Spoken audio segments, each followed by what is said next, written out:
મિત્રો, આજની સવારની પ્રેમી સલામ, જય મસીહ કી.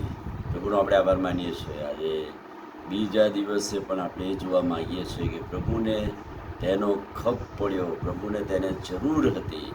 ગઈકાલે આપણે જોયું કે પ્રભુને જગત પર, પૃથ્વી પર આવવા માટે મરિયમ કુંવારીની કુખની જરૂર ઊભી થઈ અને મરિયમે સમયસર એ પોતાની દાસી તરીકે પ્રભુને સ્વાર્પણ કર્યું.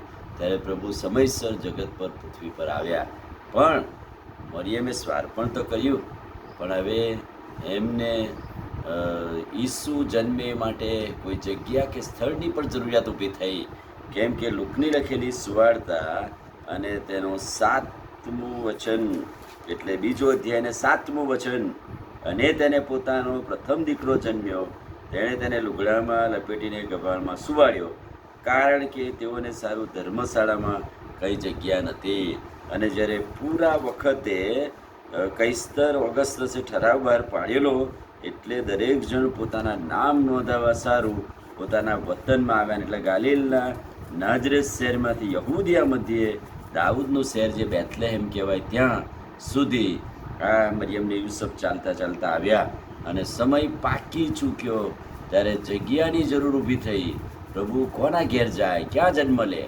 અને એટલા માટે અહીંયા લખ્યું છે કે ધર્મશાળાના માલિકે એ પોતાની વધેલી જગ્યામાંથી કંઈક આપ્યું, થોડું ઘણું, કે ભાઈ આ જગ્યા ખાલી છે. કારણ કે ત્યાં ઘણા બધા લોકો પોતાના નામ નોંધાવવા સારું આવેલા, એટલે બધી જ ધર્મશાળાઓ બુકિંગ થઈ ગયેલી, પેક થઈ ગયેલી. એવા ટાઈમે ધર્મશાળાના માલિકે એ જગ્યા આપીને એમ કહે છે કે ગભાણ કે ગમાણ, ગંદી જગ્યા કે જ્યાં ઢોર ઢાક રાખવામાં આવે, એવી જગ્યા એણે પ્રભુ માટે પૂરી પાડી. પણ જ્યારે રાજાનો રાજા અને પ્રભુનો પ્રભુ ત્યાં જન્મ્યો છે અને આખા વિશ્વને જગતમાં એની નોંધ થઈ, માગીઓ છે પૂર્વથી આવ્યા, ભરવાડો આવ્યા, દેવદૂતો ઉતરી આવ્યા, તારે પેલાને કેટલો પસ્તાવો થયો છે. અરે એના કરતાં તો મેં મારું ઘર આપ્યું હોત તો આશીર્વાદિત થઈ જાત, અથવા તો મેં ધર્મશાળામાં કોઈ જગ્યા સારી આપી હોત તો મારો ધંધો આશીર્વાદિત થાત. પણ એણે સમયસર પોતાનું ધર્મશાળાની જગ્યા તો આપી જ, પૂરું તો પાડ્યું જ. અને એટલે એમ લખ્યું છે કે સમયસર પ્રભુ ઈસુ ખ્રિસ્તનો જન્મ એ ધર્મશાળાની એક ખૂણામાં, એક જગ્યામાં થયો. અને એ જગ્યાથી આખું વિશ્વ અને જગત આશીર્વાદિત થયું. અને એટલે પ્રભુને જરૂર હતી કે સમયસર કોઈ જગ્યા પ્રાપ્ત થાય. અને અહીંયા એ પ્રભુનો ખપ પૂરો પાડવામાં આવ્યો. અહીંયા પ્રભુને માટે જગ્યા પૂરી પાડવામાં આવી અને સમયસર ઈસુનો જન્મ ત્યાં થયો. ત્યાં પ્રભુનો મહિમા થયો, કેમ કે સ્વર્ગીય દૂત ઉતરી આવ્યા, કેમ કે ભરવાડો ને દેવદૂતો ને માગીઓ ને બધા સાથે મળીને ઈશ્વરનું ભજન કર્યું. અને કહે છે કે હેરોદ રાજાને પણ ગભરાટ થયો.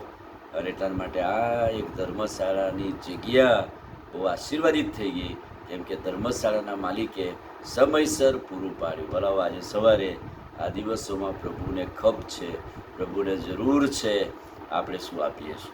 આપણી જગ્યાઓ પ્રભુના મહિમાને માટે, આપણા નાણાં ઈશ્વરની સેવાને માટે, આપણા તાલંતો પ્રભુના મહિમા માટે આપીએ છીએ. પ્રભુને જરૂર છે. પ્રભુ હવે કોઈ એવી જગ્યા માગતા નથી કે ત્યાં ઈસુ બનીને કે બાળક બનીને આવે. હવે તો પ્રભુને આપણા હૃદયરૂપી ઘરની જરૂર છે. અને એટલે પ્રભુ કહે છે કે મને તમારી જરૂર છે, ખપ છે. અને એટલા માટે જેમ મરિયમે પોતાની કૂખ પૂરી પાડી, અને એ જ પ્રમાણે યુસુફે પણ એ બલિદાન આપ્યું, અને ધર્મશાળાના માલિકે પણ એ જગ્યા આપી, અને પ્રભુ રાજા તરીકે પ્રગટ થયા. આમીન. પ્રાર્થના કરી. ભલા પ્રભુ, આજે સવારે તમારા પવિત્ર અને અદ્ભુત વચનને માટે આભાર.